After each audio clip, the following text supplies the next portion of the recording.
নমস্কার। যদি ধরুন কোনো জিনিস এক্সিড হয়ে যায় বা এক্সেস বাড়াবাড়ি হয়ে যায়, সে যে কোনো ক্ষেত্রেই হোক, তার একটা সাইড এফেক্ট রয়েছে। হোলিরও কিন্তু একটা সাইড এফেক্ট রয়েছে। এবারে হোলির কী কী সাইড এফেক্ট রয়েছে আপনারা একটু জানুন।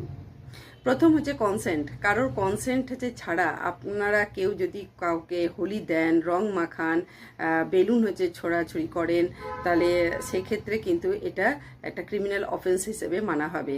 সেটা ক্রিমিনাল ফোর্স হিসেবে মানা যায় এবং সেক্ষেত্রে বিএনএসে 131 এবং 74-এ অ্যাসাল্ট এবং ক্রিমিনাল ফোর্স হিসেবে ট্রিট হয়।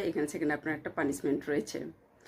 এবারে আছে হ্যারাসমেন্ট মলেস্টেশন। কোনো মহিলাকে তার আনওয়ান্টেড, তাকে যদি কোনো আপনি টাচিং করেন, তাকে রং মাখার চেষ্টা করেন, তাকে হিউমিলেট করেন বা কোনো রকম তাকে যদি হ্যারাসমেন্ট করে থাকেন, তাহলে সেক্ষেত্রে কিন্তু এটা সিরিয়াস অফেন্স হিসেবে মানা হয় এবং সেক্ষেত্রে এর পানিশমেন্ট ইমপ্রিজনমেন্ট রয়েছে আপ টু 5 years এবং সেটা সেকশন 354 আইপিসিতে এবং 74 বিএনএসে এর পানিশমেন্ট রয়েছে।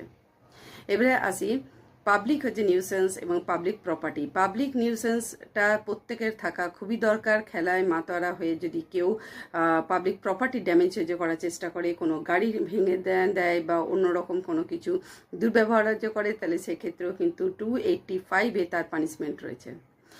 এবারে বলি noise and environmental rules. Noise environmental rules প্রত্যেককে কিন্তু মেনে চলা উচিত, কারণ আপনারা যে ধরনের লাউড স্পিকার চালান, ডিজে চালান, সেক্ষেত্রে কিন্তু এতটাই নয়েজ হয় যে আশেপাশে যে পেশেন্টরা রয়েছে, বেশি করে হার্ট পেশেন্ট কিংবা প্রেগনেন্ট পেশেন্ট, এদের কিন্তু অত্যাধিক পরিমাণে কষ্ট হয়। সেটা কিন্তু আপনাদের বুঝতে হবে। যে ক্ষেত্রে পারমিসেবল যেটা নিয়ম 55 ডিবি দিনের বেলায় এবং 45 ডিবি রাত্রেবেলায়।